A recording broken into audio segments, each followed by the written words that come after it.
Hi അസ്സലാമു അലൈക്കും, welcome back. നമുക്ക് വളരെ എളുപ്പത്തിലുള്ള ഒരു നേന്ത്രപ്പഴ പായസം ഉണ്ടാക്കിയാലോ? പെട്ടെന്ന് തന്നെ 5 മിനിറ്റ് പോലും വേണ്ട ഇത് ഉണ്ടാക്കാനായിട്ട്. അപ്പോൾ എന്താണെന്ന് നമുക്ക് കണ്ടു നോക്കാം കൂട്ടുകാരെ. ആദ്യമായിട്ട് കാണുന്ന കൂട്ടുകാർ ആരെങ്കിലും ഉണ്ടെങ്കിൽ ഒന്ന് സബ്സ്ക്രൈബ് ചെയ്യണേ.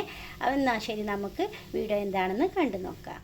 ഇതിപ്പോൾ ഞാൻ 2 നേന്ത്രപ്പഴം എടുത്തിട്ടുണ്ട്. അത്യാവശ്യം നല്ല പഴുത്ത പഴമാണ് എടുത്തിട്ടുള്ളത്. ഇതിനെ നമുക്കൊന്ന് പുഴുങ്ങിയെടുക്കണം. ഒട്ടും തന്നെ വെള്ളം ഇല്ലാതെ വേണം ഒന്ന് പുഴുങ്ങിയെടുക്കാനായിട്ട്. ഒന്ന് ആവി കൊള്ളിച്ചാൽ മതി കേട്ടോ.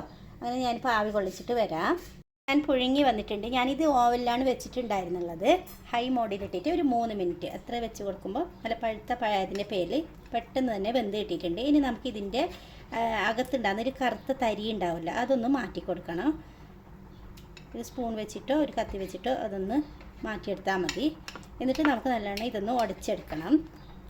ചൂട് കട്ടിയുള്ള ഒരു പാത്രം വെച്ച് ചൂടാകുമ്പോഴത്തേക്കും അതിലോട്ട് 1 ടേബിൾ സ്പൂൺ നെയ്യ് ഒഴിച്ച് കൊടുക്കാം. കുറച്ച് കാഷ്നട്ട് ചേർത്ത് കൊടുക്കാം. കുറച്ച് തേങ്ങാക്കൊത്ത് കയ്യിലുണ്ടെങ്കിൽ ചേർക്കാം. കുറച്ച് ഇഷ്ടമുണ്ടെങ്കിൽ കറുത്ത കിസ്മിസും കൂടി ചേർത്ത് കൊടുക്കാം. അല്ലെങ്കിൽ ഗോൾഡൻ കളറിൽ കിസ്മിസ് ചേർത്താലും മതി. ഇതൊന്ന് വറുത്തെടുക്കാം. ഒരു ലൈറ്റ് ഗോൾഡൻ കളറാകുന്നത് വരെ ഒന്ന് സ്പൂൺ വെച്ചിട്ട് ഇങ്ങനെ ഒന്ന് ഇറക്കിക്കൊണ്ടിരിക്കാം. ഉടച്ച് വെച്ചിട്ടുള്ള പഴം കൂടി ഉണ്ടല്ലോ ഇട്ട് കൊടുക്കാം.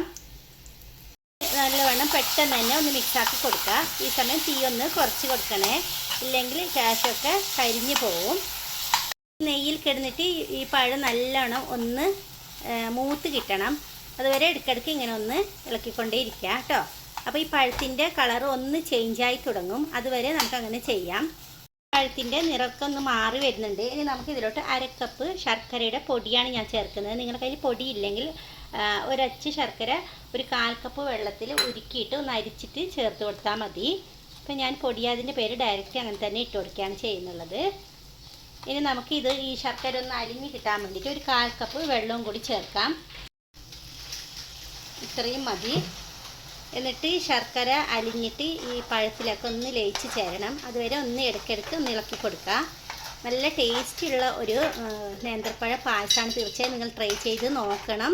വളരെ എളുപ്പത്തിലും നല്ല രീതിയിൽ നമുക്ക് പെട്ടെന്ന് തന്നെ ചെയ്തെടുക്കാൻ പറ്റുന്നതാണ്. ആദ്യമായിട്ട് കാണുന്ന കൂട്ടുകാർ ആരെങ്കിലും ഉണ്ടെങ്കിൽ ഒന്ന് സബ്സ്ക്രൈബ് ചെയ്ത് സപ്പോർട്ട് ചെയ്യല്ലോ. അപ്പോൾ നമുക്ക് ശരിയെന്നാൽ ഈ ശർക്കര നല്ലോണം ഒന്ന് അലിഞ്ഞ് ചേരട്ടെ. ശർക്കരയൊക്കെ അലിഞ്ഞിട്ട് ഒന്ന് വറ്റി തുടങ്ങുന്നുണ്ട്. ഇനി നമുക്കിതിലോട്ട് 1 കപ്പ് 2ാം പാൽ ഒഴിച്ച് കൊടുക്കാം. എന്നിട്ട് നമുക്കൊന്ന് ഇളക്കിയെടുക്കാം. ഇനി ചെറുതായിട്ട് ഇതൊന്ന് തിളക്കണം. ഒരു 4 ഏലക്ക തൊലി കളഞ്ഞിട്ട് ഇട്ട് കൊടുത്തിട്ടുണ്ട്. പിന്നെ നമുക്ക് ഒരു 1/4 ടീസ്പൂണ് ചുക്കുപൊടി കയ്യിലുണ്ടെങ്കിൽ ഇട്ട് കൊടുത്താൽ മതി കേട്ടോ. നമുക്കൊന്ന് ഇളക്കി കൊടുക്കാം. അപ്പോൾ കുറച്ച് തിള വരുന്നുണ്ട്. എനിക്ക് നമുക്കൊരു ടേസ്റ്റ് ബാലൻസിന് വേണ്ടിയിട്ട് ഒരു നുള്ളു ഉപ്പും കൂടി ചേർക്കാം. നിങ്ങൾ ശർക്കരയ്ക്ക് ഉപ്പുണ്ടെങ്കിൽ ചേർക്കേണ്ട ആവശ്യമില്ല കേട്ടോ. കുറച്ച് മാത്രം മതി. അപ്പോൾ ടേസ്റ്റ് ബാലൻസ് ആവും. നല്ലൊരു ടേസ്റ്റും കിട്ടും. അതിന് വേണ്ടിയിട്ടാണ് ഈ ഉപ്പ് ചേർക്കുന്നത്. ചുക്കുപൊടി നല്ലോണം ഒന്ന് മിക്സാക്കി എടുക്കാം. ഇനി നല്ലോണം ഇതൊന്ന് തിളച്ച് വരട്ടെ. നിങ്ങളുടെ കയ്യിലുള്ള ശർക്കരയുടെ നിറത്തിനനുസരിച്ചിട്ട് ഈ പായസത്തിൻ്റെ നിറവ്യത്യാസം വരും. ഇപ്പോൾ എൻ്റെ കയ്യിൽ വെള്ള ശർക്കരൻ്റെ പൊടി ആയതുകൊണ്ടാണ് ഈ കളർ കാണുന്നത്. കറുത്ത ശർക്കര ആണെങ്കിൽ ഒരു കറുത്ത കളർ കിട്ടും. നല്ലവണ്ണം തിള വരുന്നുണ്ട്. ഇനി നമുക്ക് 1ാം പാൽ ഒഴിച്ച് കൊടുക്കാം. 1 കപ്പ് നല്ല കട്ടിയുള്ള തേങ്ങാപ്പാലാണ് എടുത്തിട്ടുള്ളത്. അതും കൂടി ഒന്ന് മിക്സ് ചെയ്തിട്ട് ഇനി നമുക്ക് ഈ തേങ്ങാപ്പാൽ തിളക്കേണ്ട, ഒന്ന് ചൂടായി കിട്ടിയാൽ മാത്രം മതി, ഇല്ലെങ്കിൽ പിരിഞ്ഞു പോവും. ഇനി നമുക്കൊന്ന് ചൂടാകുമ്പോഴത്തേക്കും ഇതിൻ്റെ തീ ഓഫ് ചെയ്യാം.